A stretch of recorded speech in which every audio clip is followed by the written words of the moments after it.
તો એક તબીબ છે, તેમની ફોર વ્હીલ છે નો પાર્કિંગમાં પડી હતી અને તેમના કર્મચારીઓ અને ટોઈંગ વાહનની ગાડી ત્યાંથી નીકળે છે અને એ જ્યારે નીકળે છે એટલે તબીબ તે જોઈ જાય છે અને તુરંત જ એ દોડીને પોતાની કારમાં બેસી જાય છે.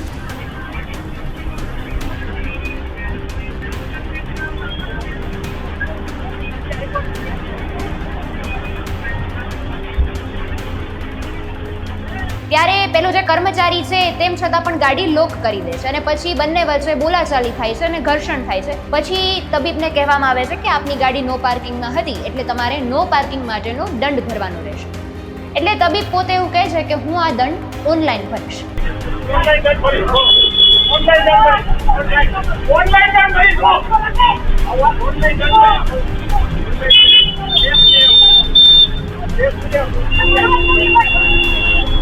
કે રાજકોટ ટ્રાફિક પોલીસ જે છે તેમની પાસે ઈ મેમો મોકલવાની વ્યવસ્થા છે, તો શું ઓનલાઈન દંડ સ્વીકારવા માટેની કોઈ પણ પ્રકારની વ્યવસ્થા નથી?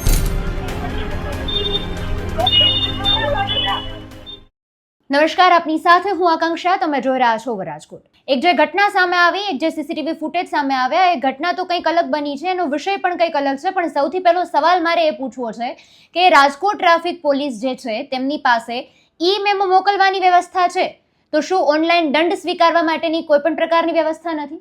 કારણ કે આ જે ઘટના બની છે રાજકોટ શહેરના અમીન માર્ગ પર બની છે. સૌથી પહેલા એ ઘટના શું બની હતી તેના વિશે આપણે વાત કરીએ. તો એક તબીબ છે, તેમની ફોર વ્હીલ છે નો પાર્કિંગમાં પડી હતી અને ત્યારે ત્યાંથી ટોઈંગ વાહન છે, તેમના કર્મચારીઓ અને ટોઈંગ વાહનની ગાડી ત્યાંથી નીકળે છે અને એ જ્યારે નીકળે છે એટલે તબીબ તે જોઈ જાય છે અને તુરંત જ એ દોડીને પોતાની કારમાં બેસી જાય છે. ત્યારે પેલો જે કર્મચારી છે તેમ છતાં પણ ગાડી લોક કરી દે છે અને પછી બંને વચ્ચે બોલાચાલી થાય છે અને ઘર્ષણ થાય છે. તેમાં તબીબ છે એ પેલા કર્મચારીને ધક્કો મારી દે છે અને કર્મચારી છે એ પછી ઉગ્રતા સાથે પેલા તબીબ પર લાફાવાળી કરી દે છે. ખૂબ લાંબો સમય બંને વચ્ચે ઘર્ષણ ચાલે છે, અન્ય લોકો પણ ત્યાં ભેગા થઈ જાય છે અને પછી તબીબને કહેવામાં આવે છે કે આપની ગાડી નો પાર્કિંગમાં હતી એટલે તમારે નો પાર્કિંગ માટેનો દંડ ભરવાનો રહેશે. એટલે તબીબ પોતે એવું કહે છે કે હું આ દંડ ઓનલાઈન ભરીશ. ત્યારે જે સાંભળવા મળે છે એ આશ્ચર્યજનક વાત છે કે તેમની પાસે ઈ મેમો મોકલવાની વ્યવસ્થા છે, પણ તેમની પાસે જે ટોઈંગ વાહનના કર્મચારીઓ આવ્યા હતા તેમની પાસે કોઈ પણ પ્રકારની ઓનલાઈન દંડ સ્વીકારવા માટેની વ્યવસ્થા નહોતી. એટલે અહીંયા પહેલો સવાલ એ છે કે જ્યારે ડિજિટલ ઇન્ડિયા તરફ દેશ આગળ વધી રહ્યો છે, ડિજિટલ દરેક જગ્યાએ આ શબ્દ ખૂબ વધારે સામે આવી રહ્યો છે, તો આપની પાસે ઈ મેમો મોકલવાની વ્યવસ્થા છે તો કેમ આ દંડ સ્વીકારવા માટેની વ્યવસ્થા નથી? આ સૌથી પહેલો સવાલ છે. અને ત્યારે એ પણ જાણવા મળ્યું કે જે એમના અધિકારીઓ છે, કર્મચારીઓ છે, એ પણ એ માંગ કરી રહ્યા છે કે ઓનલાઈન દંડ સ્વીકારવા માટેની વ્યવસ્થા કરવામાં આવે. પણ તેમ છતાં હાલ રાજકોટ ટ્રાફિક પોલીસ પાસે આ વ્યવસ્થા નથી, એ સૌથી મોટો સવાલ છે.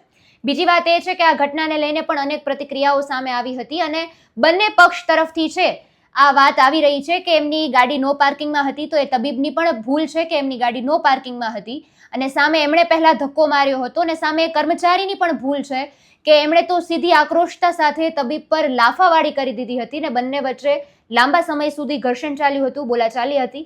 પછી ત્યાંના લોકો છે એકઠા થઈ ગયા હતા અને સમાધાન કરાવ્યું હતું.